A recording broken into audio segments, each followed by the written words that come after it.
오늘 제가 준비한 제목은 인공지능, 미래, 그리고 대학이라는 제목으로 준비를 했습니다. 크게 세 가지 주제로 구성을 했는데요. 첫 번째는 기술에 대한 얘기를 할 겁니다. 현재 AI 기술이 어떻게 발전하고 있는가, 특히 최근에 왜 이렇게 성능이 빨리 좋아졌는가, 그 얘기를 하고 있고요. 두 번째는 그 미래 앞으로 어떤 방향으로 발전하고 있는가, 그 얘기를 드리겠습니다.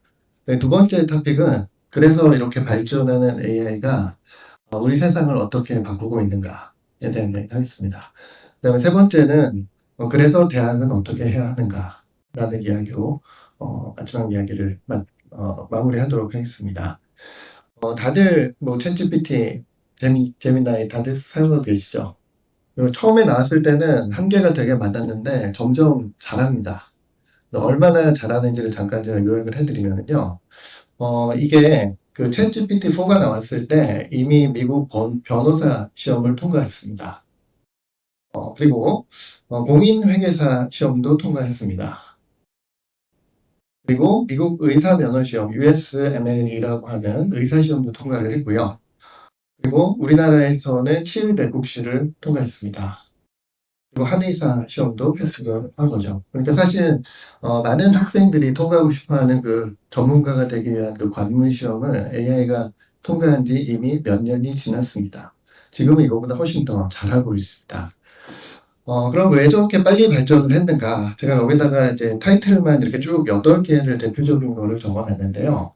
이거 하나하나 설명은 좀 안 드리도록 하겠습니다. 네, 러프하게 한번 말씀드리면, 보통 우리가 얘기한 LLM이라고 하는 라지 랭귀지 모델, 거대 언어 모델, 요게 그 혁신에 있어서 굉장히 중요한 역할을 했고요.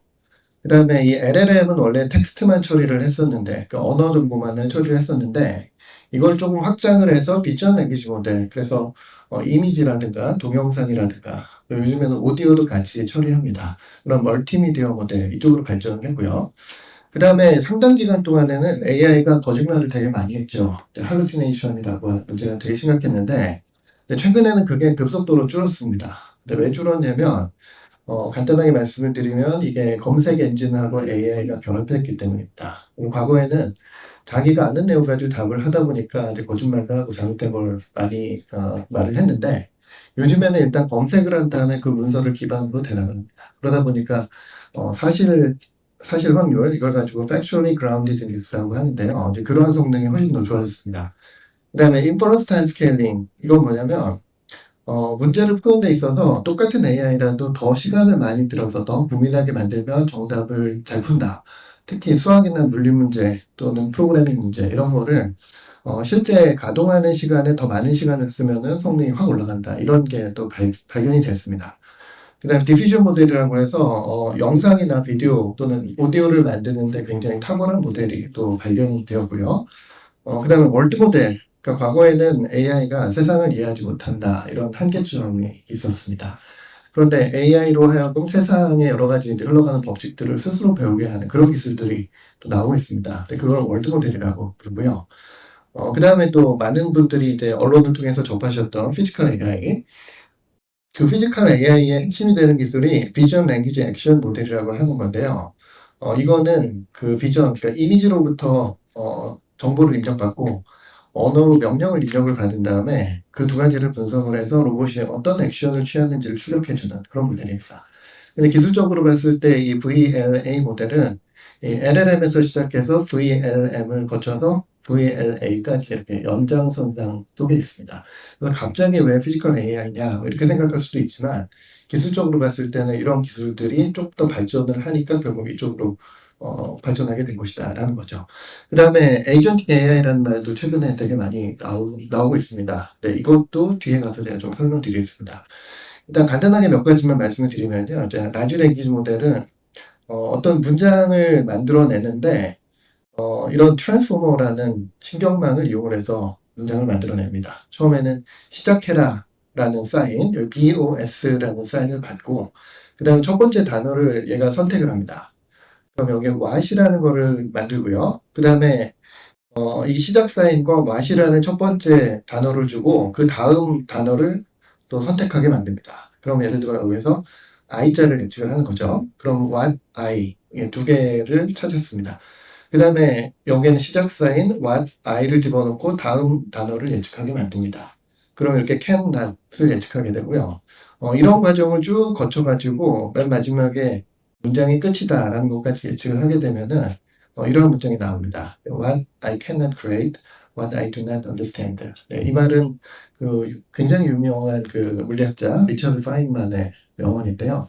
이런 원리로서 동작하는 게 라지 랭귀지 모델입니다.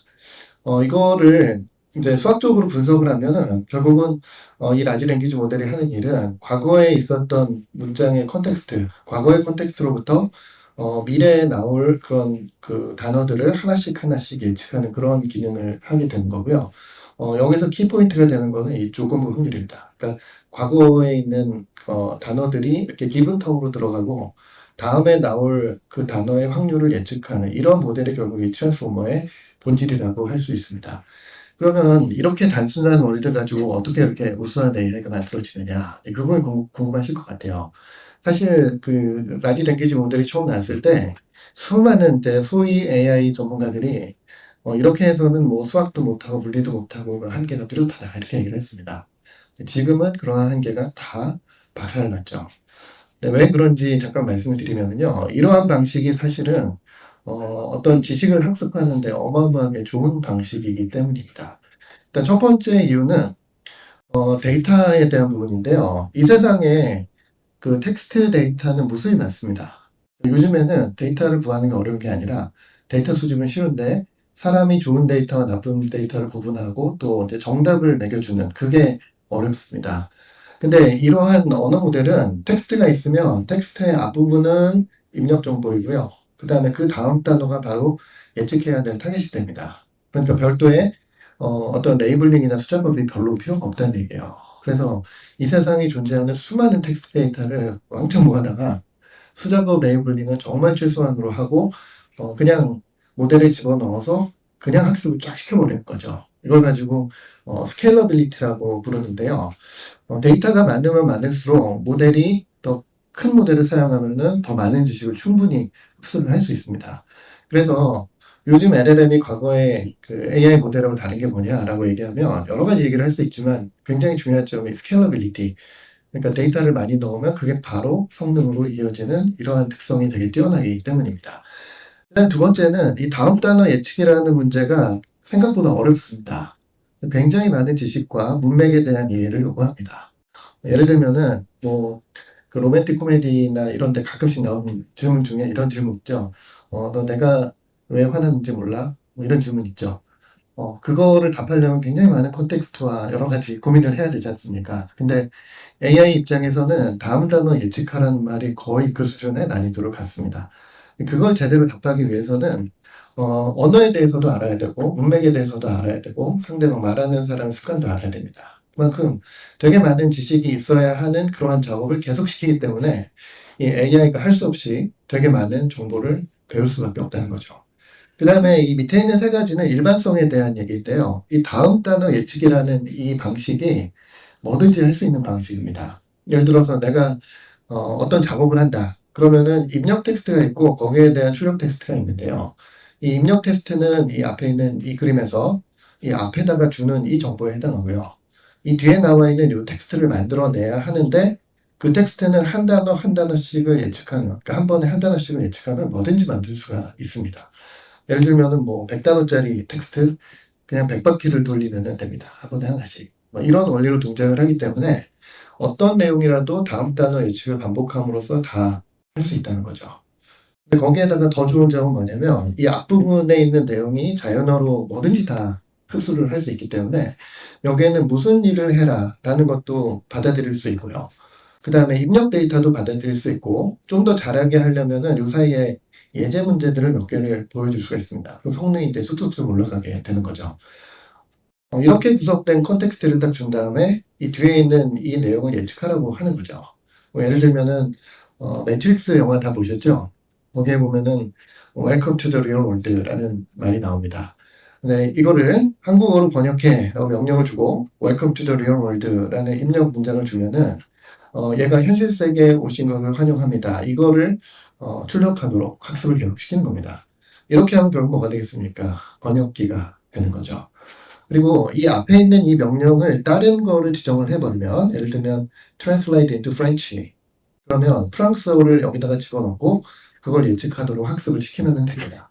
이런 형태로 다음 토큰을 예측하는, 다음 단어를 예측하는 이 방식은 여러 가지 문제를 다 흡수하고 다양한 입력 데이터를 다 흡수해서 다양한 출력 데이터를 생성해낼 수 있는 굉장히 제너럴한 일반적인 그런 방식이 되는 겁니다.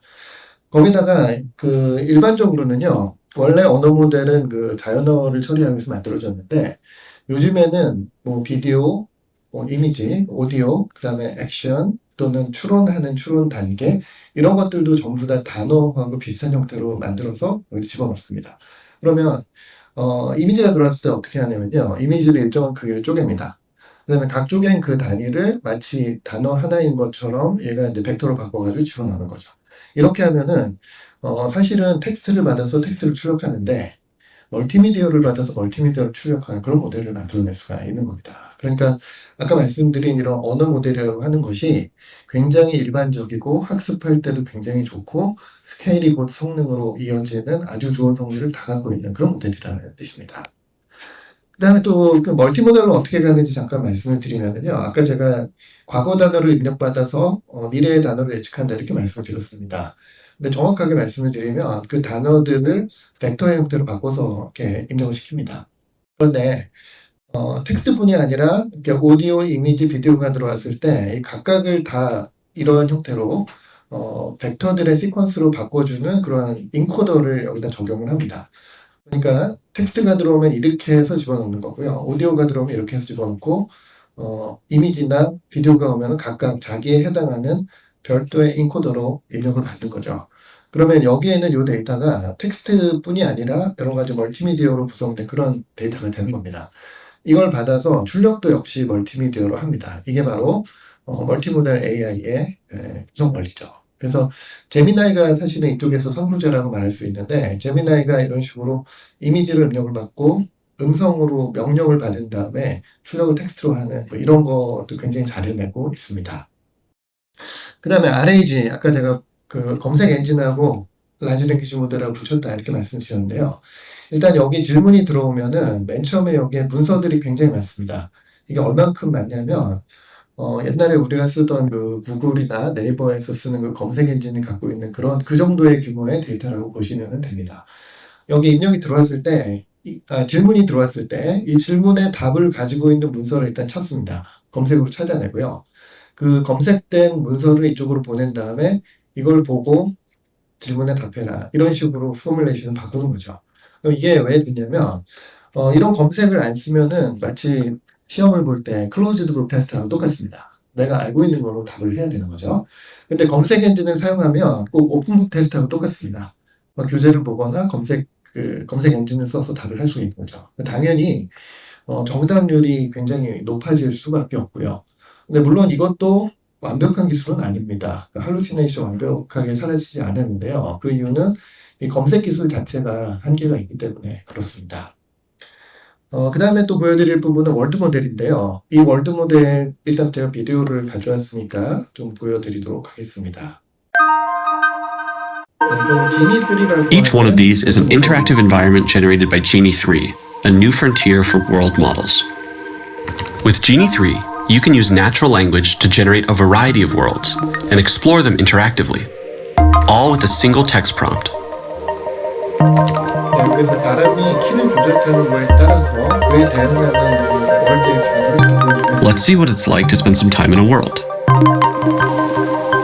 Genie 3 has real-time interactivity, meaning that the environment reacts to your movements and actions. You're not walking through a pre-built simulation. Everything you see here is being generated live as you explore it. And Genie 3 has world memory. That's why environments like this one stay consistent. World memory even carries over into your actions.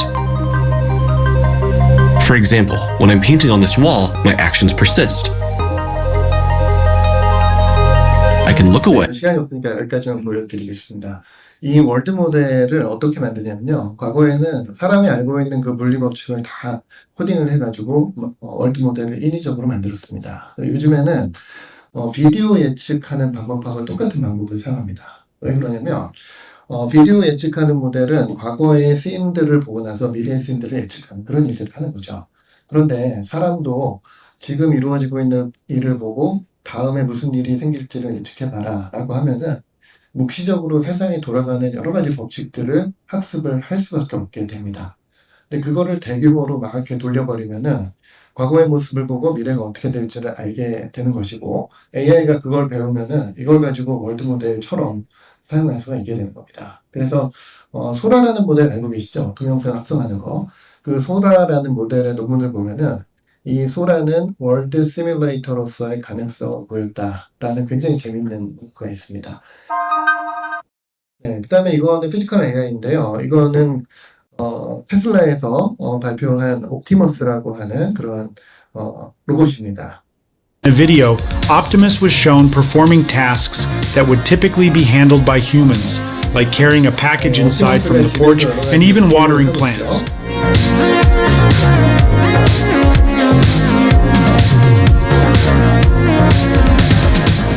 During the presentation, Elon Musk emphasized just how integrated these robots could become in everyday life, saying, "The Optimus will walk amongst you."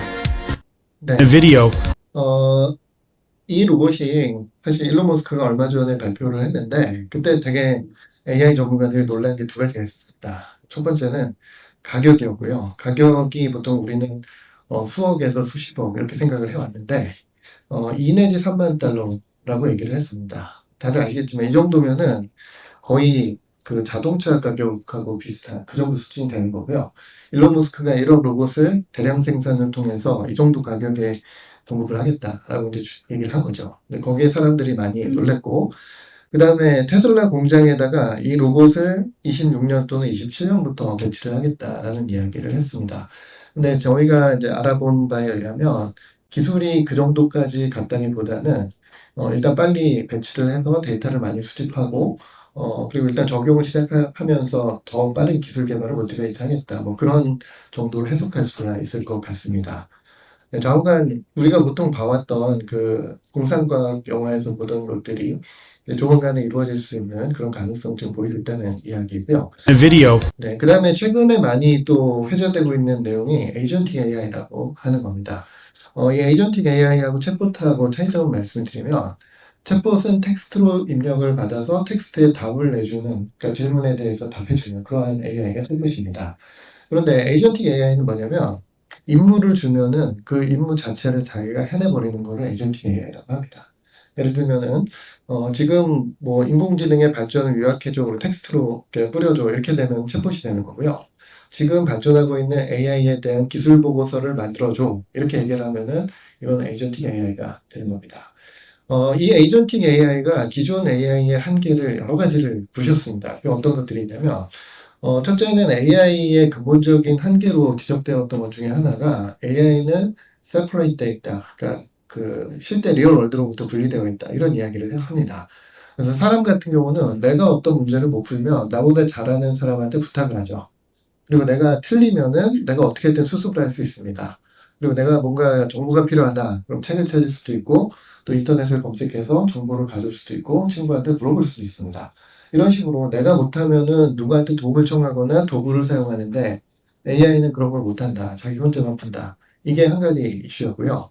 그 다음에 그 외에도 되게 여러 가지 그 한계점들이 있었습니다. 그런데 이 에이전틱 AI라고 얘기를 할 때 굉장히 중요한 특징들이 몇 가지가 있는데요. 첫째는 임무를 주면은 거기에 대한 디테일은 스스로 알아서 하는 겁니다. 그럼 보고서를 써라. 그럼 처음에 뭐에 대해서 쓸지 목차를 정하고 각각 챕터에 대해서 검색을 통해서 자료를 모으고 그거를 다 머지해가지고 각 챕터를 만들고 또 그 부분을 정리해서 보고서를 만듭니다. 이런 여러 가지 단계가 있을 텐데 어떤 임무를 받았을 때 내가 뭘 해야 되는지를 계획을 세운다는 게 일반 AI하고 다른 점입니다. 그다음 두 번째는 얘는 아예 행동까지 해버리는 겁니다. 예를 들어서 챗GPT는 어떻게 해야 돼 라는 어드바이스까지는 할 수 있는데 에이전트는 자기가 그걸 아예 해버립니다. 세 번째는 리플렉션이라고 하는 게 있는데요. 예를 들어서 내가 어떤 프로그램을 작성을 합니다. 그럼 과거의 AI는 그냥 프로그램을 내주고 그냥 끝입니다. 근데 에이전틱 AI는 그거를 자기가 프로그램 실행 환경을 가지고 있어서 실행까지 다 시켜버립니다. 그리고 나서 잘못 짰다. 그럼 에러가 나오겠죠. 그 에러 메시지를 보고 다시 피드백을 받아가지고 잘못된 거를 찾아서 자기가 수정해서 다른 답안을 다시 냅니다. 이런 점이 되게 다릅니다. 이걸 위해서 일단 에이전틱 AI라고 얘기할 때는 외부의 도구들을 호출해서 불러 쓸 수 있는 그런 특징을 가지고 있고요. 예를 들면은 제 일정이 필요하다. 그럼 이제 구글 캘린더에 접속해서 데이터를 가져올 수 있습니다. 날씨가 필요하다. 그럼 기상청의 웹사이트에 접속할 수가 있습니다. 계산을 해야 된다. 그럼 계산기를 호출할 수가 있습니다. 이런 형태로 외부의 여러 가지 툴을 자기 원하는 대로 호출할 수 있고요. 그 다음에 자기가 못하는 거는 자기보다 더 잘하는 그쪽 전문가 에이전트를 호출할 수가 있습니다. 이러한 방식의 동작을 하기 때문에 아까 제가 잠깐 말씀드렸던 그 separate problem이라는 거로부터 이제 자유로워질 수가 있는 거죠. 그 다음 또 한 가지는요, 이 에이전틱 AI는 요즘에 될 때까지 반복하는 로직을 가지고 있습니다. 예를 들어서 내가 현 상황을 이해하고 어떤 계획을 세우고 그 일을 수행을 합니다. 그 다음에 그 결과를 자기가 보는 거예요. 그리고 나서 결과가 충분하지 않다라고 하면 그 결과에 대한 피드백을 받아서 자기가 다시 계획을 세우고 다시 액션을 수행합니다. 그러니까 우리나라 말로 하면은 될 때까지 반복 이걸 할 수 있는 거죠. 그래가지고 과거에는 그냥 AI가 못하면 그게 끝이었는데 지금 못하면은 다시 하고 다시 하고 다시 하고 이렇게 반복해서 결국은 해낼 수 있는 케이스가 더 많아진다라는 겁니다. 그러니까 과거의 AI는 그냥 일하고 끝냈다면 에이전틱 AI는 반복과 또는 또 툴이나 다른 에이전트와의 협업을 통해서 훨씬 더 많은 일을 해낼 수 있는 그런 AI가 에이전틱 AI입니다. 자, 그러면 AI가 지금 많이 발전하고 있는데 그 한계는 뭐냐? 그 얘기 잠깐 드리겠습니다. 일단 첫 번째 이슈는 세상에 대한 이해가 부족하다. 상식이 없다. 그래서 잘 하다가 엉뚱하게 틀리는데 완전히 얼토당토하게 틀린다. 그런 한계가 있었고요. 두 번째는 물리적인 실체가 없다. 사이버 월드에만 있다. 그렇기 때문에 실제 개념을 얘가 문자로만 배워서 이해를 못한다.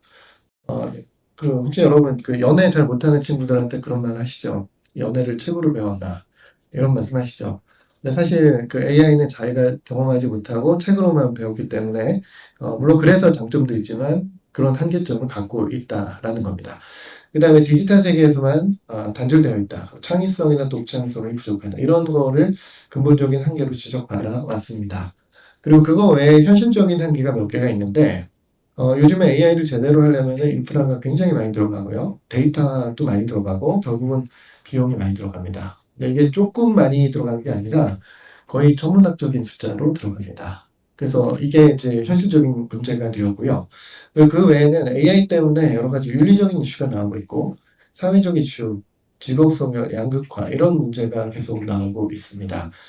그런데 지금은 어떠냐면요. 아까 제가 기술적인 한계라고 말씀드렸던 부분은 이제 브레이크 스루가 조금씩 나오기 시작했습니다. 그러니까 수십 년 동안 안 된다고 했던 것들이 이쪽 파트는 예를 들어 월드 모델에 의해서 극복이 되고 있고요. 근데 물리적 실체가 없다. 이게 피지컬 AI에 의해서 극복될 수 있습니다.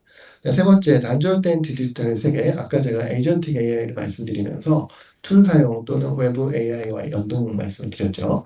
그 다음에 창의성, 독창성 부족. 이 부분은 생성적 AI가 사실은 사람의 창의성 관점에서 보면은 모방에 의한 창조랑 비슷합니다. 이런 정도까지는 지금 AI가 하고 있다. 또 앞으로 점점 더 발전할 것이다. 이렇게 전망이 되고 있는 거죠. 근데 실제적으로 문제가 되는 거는 이러한 기술적인 한계보다도, 물론 이것도 아직 남아있고요. 제가 말씀드린 거는 극복되기 시작했다라는 것, 해결됐다라는 거는 아닙니다.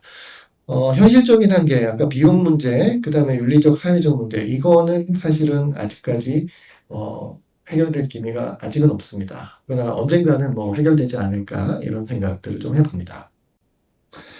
그 다음에 이제 미래로 좀 넘어가 보도록 할 생각인데요. 요즘 언론에서는 AGI 얘기가 많이 나오죠. 이 AGI는 인공 범용 지능. 그래서 뭐든지 잘할 수 있는 AI 이렇게 얘기를 하는데요. 사실은 얘는 AI 역사에서 굉장히 의미가 큰 그런 개념입니다. 원래 AI가 50년대부터 나왔는데 50년대에 스트롱 AI라는 개념이 있었습니다. 이거는 이제 사람처럼 생각하는 AI, 사람처럼 생각하는 AI가 뭐든지 잘하는 AI 이거랑 연결이 되는데 이 스트롱 AI라는 개념을 학문적으로 정리를 해서 만든 게 Artificial General Intelligence라는 개념입니다. 그러니까 하나만 잘하는 게 아니라 그 모든 걸 다 잘하는 그 옛날에 알파고가 나왔고 IBM 왓슨이 나왔을 때 어떤 사람이 그런 질문을 하더라고요. 왓슨하고 알파고하고 싸우면 누가 이겨요? 이런 질문을 하더라고요. 그건 답이 간단한데 바둑으로 싸우면 알파고가 이기고요. 의료에 대한 문제를 내서 경쟁을 하면 왓슨이 이깁니다. 왜냐하면 걔네들은 각자 자기 맡은 것만 하는 AI이기 때문에 그렇습니다. 그런데 그걸 뭐든지 잘하는 AI로 만들면 그게 바로 AGI가 되는 거죠. 근데 AGI는 사실상 철학적으로 인간과 같은 AI가 통합니다. AGI를 구성하는 요소는 학습 능력, 추론 능력, 인지 능력, 언어 이해력, 창의성, 세상에 대한 이해, 상식, 기획 능력, 뭐 이런 것들이 있습니다. 거기다가 SF 영화를 보시면은 로봇들이 이런 것도 갖추고 있죠. 의식이 있고 자각을 하고 자아가 있고 감정, 양심, 마음을 가지고 있습니다. 근데 제가 여기다 이 빨간색으로 이렇게 쓴 거는요.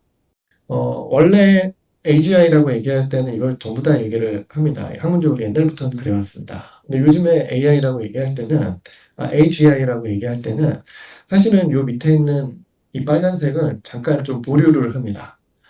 어떻게 다른 거냐면, 이 위에 있는 파란색 이 자질들은요, 그 업무를 수행하는데 직접적으로 관련되는 것이고, 이 밑에 있는 거는 어떤 의미에서 뭐 자아하고 관련되는 겁니다. 이거는 어렵고 뭐가 뭔지도 모르겠고 힘듭니다. 이건 잠깐 좀 보류시켜 놓고 이쪽으로만 포커싱을 한 게 요즘의 AGI라는 개념입니다. 이렇게 되면 어떻게 되냐면 이제 예를 들어서 오픈 AI는 AGI를 이렇게 정의합니다. 경제적으로 가치가 있는 대부분의 작업에 대해서 인간 이상으로 잘할 수 있는 고도로 자동화된 시스템 이렇게 얘기합니다. 그러니까 이런 AI는 뭐 의식 있는 것도 아니고 자아를 가지고 있는 것도 아닙니다. 근데 일만 잘하는 그런 AI를 AGI로 이렇게 얘기를 하는 거죠. 그리고 제가 봤을 때 이 전체를 구현하는 거는 굉장히 어려운데 이 파란색 부분만 구현하는 거는 이건 충분히 할 만하다라는 생각이 듭니다. 그럼 왜 AGI 얘기를 많이 하냐면요. 첫째는 AGI 자체가 좋다는 거죠. 또 워낙 강력하고 여러 가지들 지가 알아서 해주니까 AGI가 나오면 이제 세상 자체가 풍부하고 편리하고 안전하고 즐거워진다. 그리고 거기에 대한 그 영향력이 거의 모든 분야에 끼칠 수 있다. 굉장히 좋은 거죠. 근데 두 번째는 AGI가 나오면 AGI 자체가 기술 발전을 가속한다는 겁니다. 아마 그 싱귤러리티라는 말 들어보신 분들 많을 것 같은데요. 이 싱귤러리티의 핵심 개념 중에 하나는 AGI가 나오면 AGI가 AGI를 발전시키는 데 사용된다. 그러니까 AI가 AI를 발전시키는 거죠. 그러면 AI가 발전을 하는 그 속도가 제곱이 돼버립니다. 더 빨라진다는 거죠. 그래서 발전하는 속도가 뭐 어떤 사람들은 AI가 발전 속도가 점점 둔화돼서 수렴하지 않을까 이렇게 생각하는 사람이 많은데 실제로는 점점 더 발전이 빨라지고 있습니다. 이런 게 이제 두 번째이고요. 그 다음에 세 번째는, AI의 한계점을 아까 제가 말씀을 드렸는데, 그 한계점 하나하나를 극복하다 보면 결국 가는 데가 AGI가 됩니다. 그래서 이러한 여러 가지 이유로 AI가 발전하는 그 목표는, 일단 현재의 목표는 AGI 쪽으로 되는 게 자연스럽다. 이런 말씀 드릴 수가 있고요. 근데 문제는 AGI가 진짜 실현 가능하냐, 아니면은 뭐 꿈이냐. 사실 제가 AI를 배우던 건 90년대부터인데, 그때 AGI는 그냥 달나라에 가는 거랑 비슷한 그런 느낌의 이야기였습니다. 근데 지금은 어떠냐면, 데미스 하사비스 되게 유명한 분이죠. 알파고의 아버지입니다. 이분이 그 26년 5월, 올해 5월에 이런 말을 했습니다. 우리는 지금 특이점 근처에 있다. AI 일반지능, 이게 AGI입니다. 이 AGI가 3, 4년 안에 이루어질 것이다. 이런 얘기를 합니다. 대충 계산을 해보면 2030년 근처에 AGI가 나오지 않겠냐 이렇게 예상들을 하고 있는 겁니다. 자, 그 다음에 이제 구글에서는 올해 6월에 이런 논문을 하나 냈습니다. AGI에서 ASI로. 그러니까 사실 AGI만 해도 미래 그 AI인데 그거보다 더 잘하는 거를 ASA라고 부릅니다. 그러니까 Artificial General Intelligence가 AGI고요. ASI는 Artificial Super Intelligence, 그 궁극적인 지능이라고 불리는 그런 지능이 ASI입니다. 그리고 이거를 좀 그 피부에 닿는 이야기로 좀 풀어서 쓰면은 AGI는 평균적인 사람 수준의 지능 이렇게 정의를 할 수 있습니다. 근데 ASI는 뭐냐면 슈퍼 휴먼이고 모든 걸 잘하는 지능. 그래서 이렇게 비교를 합니다. 그 AGI가 한 사람하고 비슷한 능력이었다면 ASI는 되게 큰 인간의 어떤 기관, 그러니까 인간의 집단지성에 해당하는 그 이상이 되는 지능, 이렇게 얘기를 합니다. 그러니까 상당히 많은 숫자의 사람들이 지혜를 모은 것과 맞먹는 수준의 그러한 지능을 ASI라고 이렇게 부르는 거죠. 근데 이 페이퍼에서 ASI를 이런 식으로 정의했을 뿐만 아니라 어떻게 하면은 그리 갈 수 있는지에 대한 얘기를 합니다. 네 가지 방법이나 제시를 하고 있는데요. 첫 번째는 AGI를 스케일을 키운다. 아까 말씀드린 것처럼 요즘 AI는 스케일을 키우면 성능이 좋아집니다. 그러니까 ASI까지 갈 만큼 스케일을 키우자. 그러니까 더 큰 모델, 더 많은 데이터. 근데 두 번째는 AI의 기술적 패러다임이 바뀌어서 ASI로 가는 방법. 그러니까 이거는 소위 말하는 보통 얘기하는 그 기술 혁명을 얘기합니다. 새로운 방법이 나오는 거. 그다음에 세 번째는 recursive improvement인데 이게 바로 그 AGI까지 만들면 AGI가 스스로 자신을 개발해서 자신을 더 발전시켜서 ASI까지 갈 수 있지 않겠냐라는 가능성입니다. 근데 사실 이걸 가지고 self-improving AI 이렇게 얘기를 하는데 그것도 지금 연구하는 사람들이 있습니다. 그러니까 언젠가 사실 될 수도 있다는 뜻이고요. 그리고 자기가 스스로 개발을 못해도 그 AI 연구자들을 도와주기 때문에 또 발전 속도가 더 빨라질 수가 있다는 거죠. 그다음 마지막 방법은 Large Scale Multi-Agent Collective. 그러니까 AGI가 하나 나오기 시작하면은 이 AGI의 버전을 여러 개를 만드는 거죠. 그다음에 얘네들이 서로 연동을 하면서 집단지성을 만들어내는 겁니다.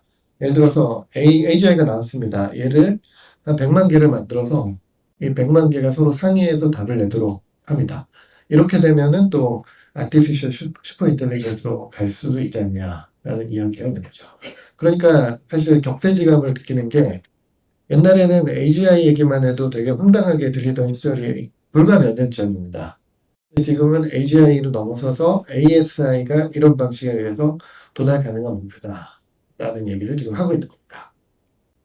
자, 그러면 기술에 대한 얘기를 제가 다 했고요. AI가 어떤 변화를 가져올 것인가. 네, 이 얘기를 좀 빠르게 하겠습니다. 왜 AI가 많은 변화를 일으키냐? 간단합니다. 증기기관이나 방직기는 노동을 자동화했고, 그래서 산업혁명이 나타났습니다. AI는 지적 작업을 자동화합니다. 그러니까 산업혁명보다 더 큰 변화가 이루어질 수 있다는 겁니다. 그 다음에 AI가 그러면 좋게 변화시킬 것이냐, 나쁘게 변화시킬 것이냐. 네, AI는 사실은 기회도 주고요, 위협도 주고 둘 다 줍니다. 근데 기회에는 일단 풍요로운 세상, 편리한 세상, 안전한 세상, 건강한 세상, 번영 이런 걸 줄 수가 있고요. 그 다음에 지금은 되게 가격이 비싼 고급 서비스들을 저비용이나 거의 무료로 쓸 수 있게 해줍니다. 새로운 직업을 만들어낼 수 있고 새로운 비즈니스를 만들어낼 수 있습니다. 전체적으로는 굉장히 많은 혁신이 발생할 수 있다는 거죠. 네, 위협은 뭐가 있냐? 네, 보통 SF 영화를 보면 AI가 인간을 공격할 것 같습니다. 그런데 이거는요, 기술적으로 상당히 어렵고요. 제가 보기에는 이거보다 더 심각한 문제는 인간이 AI를 무기로 사용해서 다른 인간을 공격하는 이게 훨씬 더 현실적이고 어려운 문제라고 생각합니다. 그 다음에 AI에 의해서 대규모 실직이 나올 수 있고 직업 소멸이 나올 수 있고 그리고 생활이 급격하게 변화할 거고 많은 사람들은 이 변화를 쫓아가기 힘들어할 겁니다. 그리고 아주 극단적인 양극화까지도 만들어낼 수 있습니다. 근데 이 좋은 점과 나쁜 점이 사실은 둘 다 저는 실존하는 문제라고 생각합니다. 부정적인 전망의 이유는 그냥 제가 빨리 읽겠습니다. AI가 경제적, 사회적으로 가져올 변화와 불평등. 특히 AI의 열매를 소수의 기업들이 다 먹게 만들면 굉장한 디스토피아가 올 거라고 생각합니다. 그 다음에 정치, 사회적인 온난화. 그러니까 AI는 사람을 확장해 주는데 나쁜 면도 같이 확장해 줄 수 있다는 거죠. 그 다음에 세 번째, AI 개발 속도가 사회적 대응보다 빠르다. 그러니까 뭔가 AI가 나오면 사회적으로 그걸 받아들여야 되는데 받아들일 시간이 없이 AI가 너무 빠르게 발전하고 변화를 일으키고 있다. 그 다음에 통제 불가능한 AI의 출현 가능성. 이제 ASI까지 가면은 사람이 AI가 내주는 답을 검증은커녕 이해도 못할 것이다. 그런 이야기가 나오고 있죠. 특히 가장 피부에 와닿는 건 이겁니다. 기존 직업의 종말. 근데 사실은 현재 나타나는 현상은 두 갈래로 나타나고 있습니다. 첫째는 고급 인력들한테는 AI를 이용을 해서 생산성이 뭐 5배, 10배, 100배까지도 증가하고 있습니다. 그래서 오히려 일을 잘하는 그 고수들한테는 AI는 지금 기회로서 작용을 하고 있다는 거고요. 근데 위협으로 작용하고 있는 부분은 누구냐면 초급 인력들의 직무가 됩니다. 왜냐하면 초급 인력들은 AI가 더 잘하기도 하고요. 과거에는 그 숙련자들이 초급 인력을 가르치면서 일을 시켰습니다. 근데 지금은 AI를 통해서 일을 하면서 초급 인력들을 잘 안 가르치는 시대가 됐다라고 얘기합니다. 그리고 다리오 아모데이, 이분은 엔트로픽의 CEO입니다. 이 부분 이런 얘기를 하는데요. 5년 안에 초급 사무직의 절반이 사라질 것이다. 그러니까 이제 평균이 줄어든다. 이거보다 더 심각한 거는 대졸자에 해당하는 그 초급 인력들의 자리가 가장 먼저 사라진다는 얘기고요. 그 다음에 링크드인의 그 임원분 이런 이야기를 했습니다. AI는 커리어 사다리의 가장 아랫단을 무너뜨리고 있다. 이런 이야기를 합니다. 이게 되게 심각한 문제고요. 실제적으로 이게 2023년에서 25년 5월 사이에 이런 일들이 이루어졌습니다. 제가 이렇게 그 이 뒤쪽 날짜를 못 박은 이유는 이게 반전이 시작됐기 때문입니다. 너무 걱정하지 마시고요. 일단 구글에서는 개발자를 대량 해고를 했고요. 영업직, 광고 영업직도 대량 해고를 했습니다. 그리고 변호사 사무직도 되게 위협을 많이 받았고 직장을 잃었고요. 번역가들도 굉장히 힘들어졌습니다. 중간 관리자도 그렇고요. 디자이너들도 직장을 많이 잃었습니다. 헐리우드 노조, 그러니까 그 예술계에 계신 분들, 이런 분들도 되게 그 직장의 위협을 많이 느끼고 있습니다. 그러나 얼마 전에 그 시타드 스큐리티라고 하는 되게 유명한 일종의 그 글로벌 마켓 메이커라고 하는 언론 같은 그런 건데요. 여기서 낸 보고서를 보면 25년 5월을 기점으로서 반전이 좀 발생하기 시작했습니다. 이거는 소프트웨어 개발자들에 대한 잡 포스팅 개수인데요. 쭉 내려오다가 이 시점을 기점으로 다시 올라갑니다. 이게 뭘 의미하냐면 그 소프트웨어 개발자가 AI를 쓰면서 더 일을 잘하게 됐고 산업이 다시 부흥하기 시작했다라는 거 말하는 겁니다. 그 다음에 소프트웨어 뿐이 아니라 AI 노출도가 높은 분야, 그러니까 여기에서는 금융업 쪽을 얘기를 합니다. 금융업도 직장이 늘어나기 시작했습니다. 그런데 AI 노출도가 낮은 분야는 계속 직장이 줄어들고 있습니다. 그러니까 사실은 어떤 면에서 나이브하게 생각하면 AI가 잘 못하는 쪽으로 직업을 찾아야 돼 이렇게 생각을 할 텐데 실제로는 그게 반대로 이루어질 거 있다는 이야기입니다. 그 다음에 긍정적인 점만 잠깐 말씀을 드리면은요. 일단 일론 머스크는 더 이상 인류가 생계 유지를 위한 직업이 필요하지 않게 될 것이다. 순다 피타이, 이 사람 마이크로소프트의 CEO죠. 우리가 할 수 있는 일의 전체 파일을 키운다. 그러니까 비즈니스와 직업이 더 증가할 것이다. 그리고 레이 커즈와일은 인간의 지능을 수십억 배로 증폭시킬 것이고 인류 문명의 아주 본질적인 도약을 이끌 것이다. 이런 이야기도 합니다. 그리고 제레미 리프킨 같은 분은 궁극적으로 노동 없는 사회, 풍요로운 유토피아에 도래 가능성 얘기를 했는데 이제 거기를 가기 위해서 거쳐야 되는 이제 도전은 사회적 불평등, 양극화 이런 부분들 극복해야 된다라는 이야기를 한 겁니다. 그리고 많은 사람들은요, 직업은 소멸하는 게 아니라 형태가 변화한다, 이렇게 얘기를 합니다. 그래서 뭐, MIT에 있는 경제학과 교수님은, 절대적인 숫자가 줄지는 않을 것이다. 없어지는 것보다 더 많은 직장이 만들어진다. 근데 그 직장은 과거와는 완전히 다른 그 성질의 것이고, 다른 업무고, 요구되는 자질도 다를 것이다. 이렇게 얘기합니다. 그리고 구글 클라우드의 CEO는 이런 얘기를 하는데요. 사라지는 직업보다 생기는 직업이 많을 것이다. 근데 본질은 AI가 사람을 대체하지 않고 AI를 쓰는 사람에 의해서 못 쓰는 사람이 대체된다. 이렇게 얘기하는 게 대부분의 전문가들의 의견입니다. 자, 그러면 대학에 대한 얘기를 좀 하겠습니다. 네, 일단 우리가 마주해야 되는 세계 어떻게 변하고 있냐면요. 일단 첫째는 AI 기술이 발전하고 있고 사용자들이 점점 늘어나고 있습니다. 분야도 늘어나고 있습니다. 그래서 AI를 쓰는 사람도 늘어나고 있고 그 영향력도 아주 빠르게 증가하고 있습니다. 그 때문에 산업이 바뀌고 있고 사회가 바뀌고 있고 업무 방식도 바뀌고 있습니다. 그래서 전통적인 방식으로 일을 그냥 충실히 하는 거를 넘어서서 AI를 써서 높은 생산성을 내라고 요구를 받고 있다는 겁니다.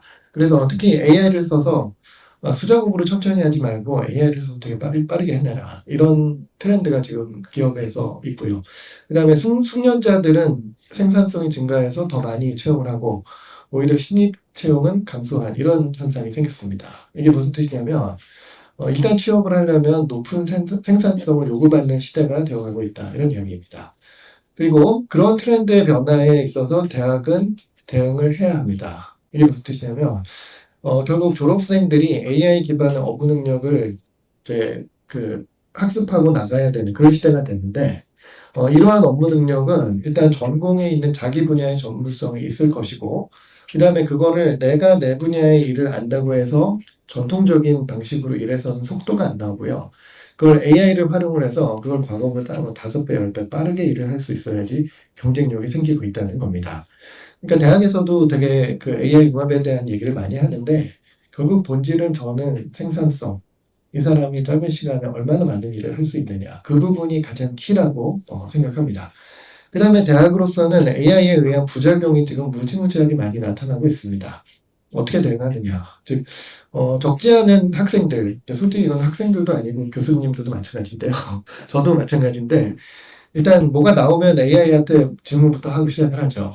내 생각을 잘 안 합니다.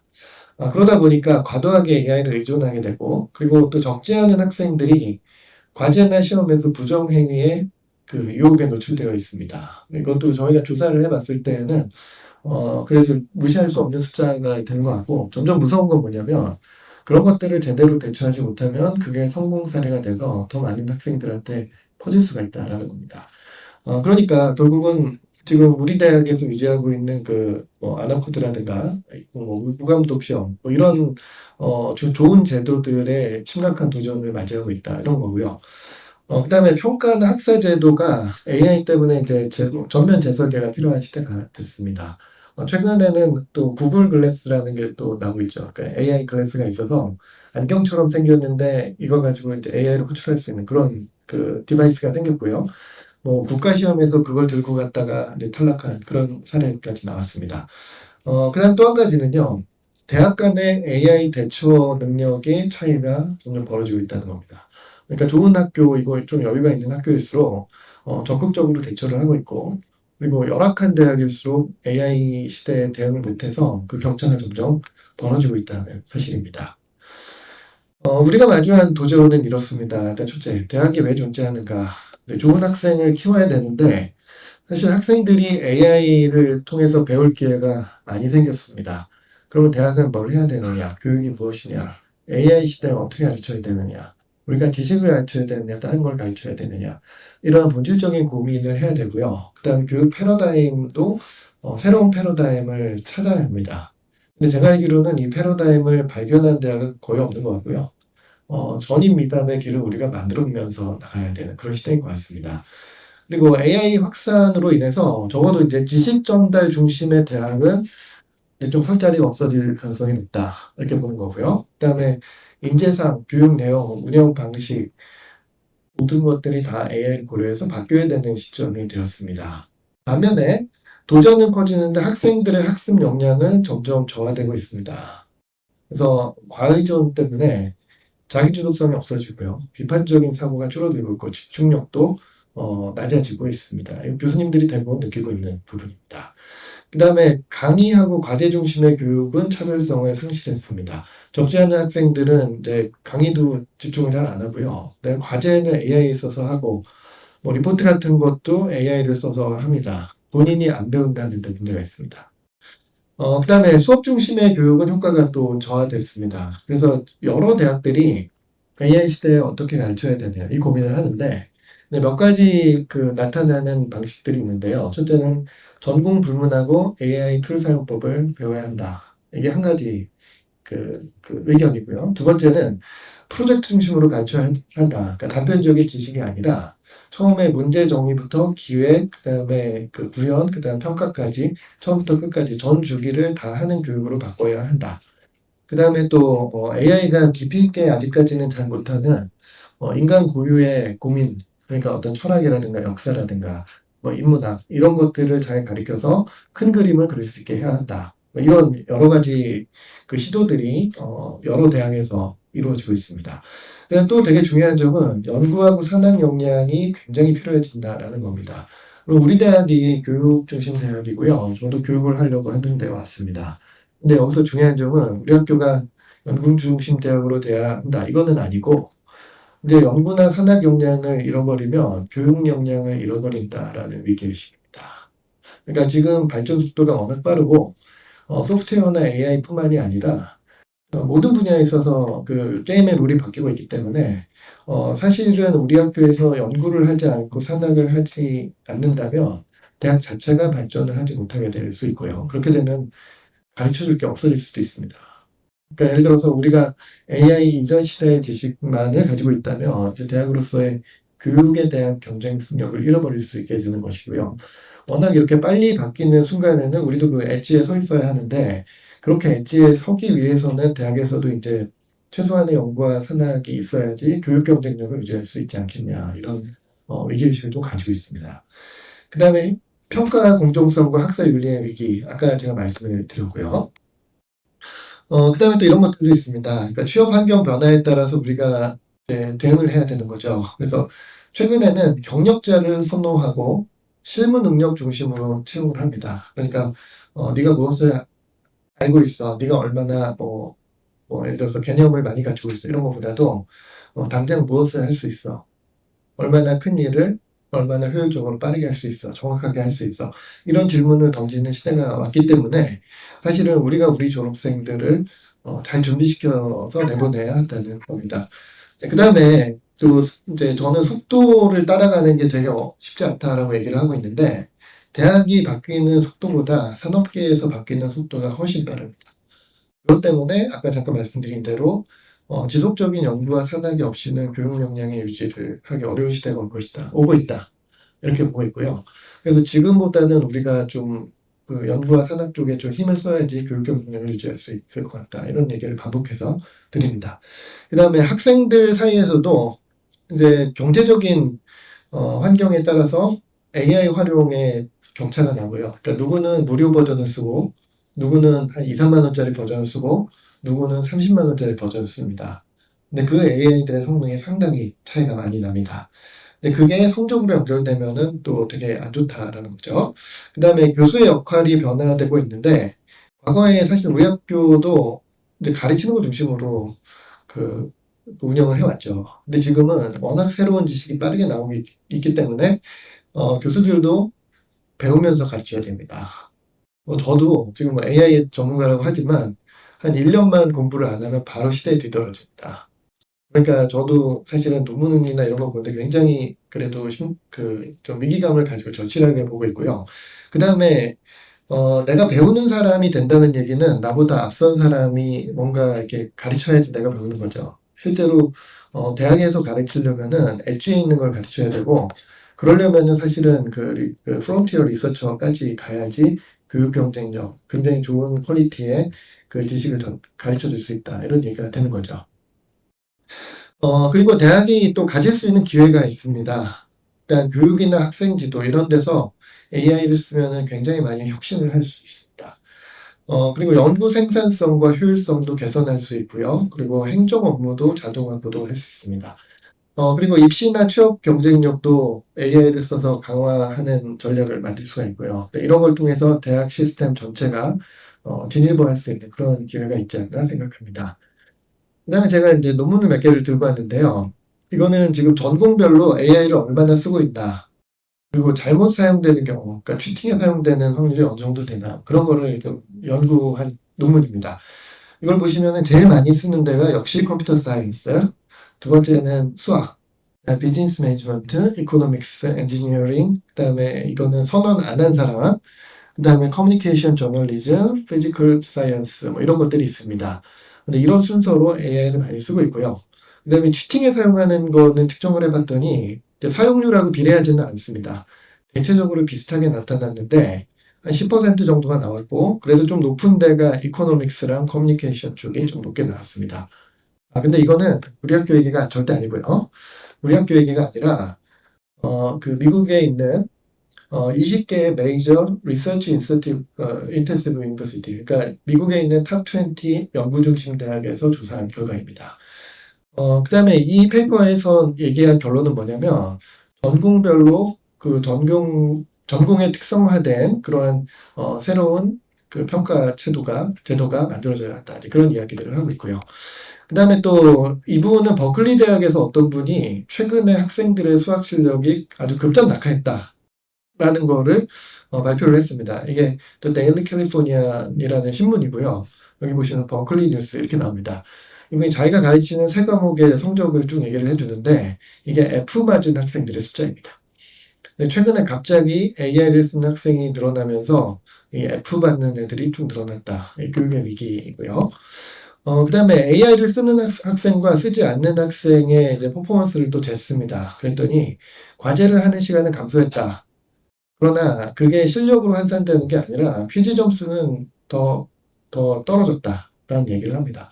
뿐만이 아니라 AI를 어떻게 쓰느냐에 따라서 성취도가 다른데 어떤 학생들은 AI한테 답을 내놓고 자기가 그걸 이해하고 넘어가는 학생들이 있고요. 어떤 학생들은 AI한테 어떤 개념적인 질문만 하고 자기가 문제를 푸는 학생이 있습니다. 이런 학생들은 퀴즈 점수가 높게 나타나고요. 근데 적지 않은 학생들은 AI한테 아예 위임을 해버립니다. 그리고 AI한테 그냥 반복적으로 AI 가지고 디버깅을 시키는데 AI로 문제를 풀어요. 안 되죠? AI한테 다시 풀라고 그래요. 안 되죠? 또 다시 풀라고 해요. 이렇게 하면은 이 사람이 배우는 게 별로 없다. 이런 이야기입니다. 그러니까 결과적으로 얘기하면 AI를 쓰건 안 쓰건 자기가 생각하고 자기가 받아들인 것만 배우지 AI가 지 혼자 한 것들은 결코 그 학생의 지식으로 가지 않는다라는 이야기입니다. 네, 그 다음에 이거는 그 법학 쪽에 있는 그 교수들이 상대방이 내놓은 그 결과를 평가를 했는데 AI하고 비교를 했습니다. 근데 교수들 중에 75%는 AI가 내놓은 답안이 자기 동료 교수의 답안보다 좋았다라는 이야기고요. 또 최근에는 뭐 학생들의 평가도 AI가 더 신뢰할 만하다 뭐 이런 이야기도 나왔습니다. 그 다음에 또 몇 가지 있는데 그거 다 넘어가도록 하겠습니다. 이 얘기만 잠깐 하면요. AI를 그렇게 발전을 시킬 때 이제 여러 가지 그 서로 상충되는 목표를 같이 발전을 시키는 경우가 있습니다. 이건 뭐냐, helpfulness, 그러니까 우리 업무에 도움이 되느냐고요. 두 번째는 harmlessness, 그러니까 무해한가. AI가 갑자기 뭐 이상한 말을 하고 욕도 하고 편견도 얘기하고 그런 걸 가지고 이제 harmful하다라고 하는데 그 두 가지가 서로 이제 그 충돌하는 관계입니다. 예를 들어서 harmlessness를 강조하면은 되게 무난하고 정보가 없고 도움이 안 되는 답을 합니다. 그래서 답이 되고 중요한 핵심을 찌르는 얘기를 하면서도 사람 듣기에 기분이 나쁘지 않은 그런 두 마리의 토끼를 쫓아야 하는데요. 이런 그래프를 그립니다. 그러니까 이 가로축은 helpfulness, 얼마나 일을 잘하느냐고, 이 세로축은 harmlessness, 얼마나 무해하냐에 대한 이야기인데요. 이걸 보시면은 반비례 관계 있죠. 제가 이걸 보면서 되게 재밌는 생각이 들었는데 사람도 그런 것 같다. 어떤 사람은 일은 되게 잘하는데 말을 터프하게 하는 분이 있고 어떤 분은 말은 무난하게 하는데 일을 되게 잘 안 하시는 분이 계시고 그렇지 않습니까? 근데 사실 그걸 보면서 재밌다라고 생각을 했는데 AI도 그렇다는 겁니다. 정리를 하겠습니다. 일단 AI는 빠르게 발전하고 있고 조만간 AGI나 ASI가 나오려는 전망입니다. 그리고 지금 그것 때문에 산업사회 취업 트렌드가 바뀌고 있고요. 이거는 대학에 되게 많은 위기도 가져오고 있고 기회도 가져오고 있고 또 어떻게든 대응을 해야만 하는 그런 상황을 만들고 있습니다. 그리고 우리 학교에서는 해야 될 일들이 굉장히 많고요. 이걸 위해서는 교수진의 전문성 강화, 대학원 강화, AI 인프라 구축, 그리고 교직원들에 대한 AI 교육 등이 요구된다. 이런 식으로 결론을 내고 마치도록 하겠습니다.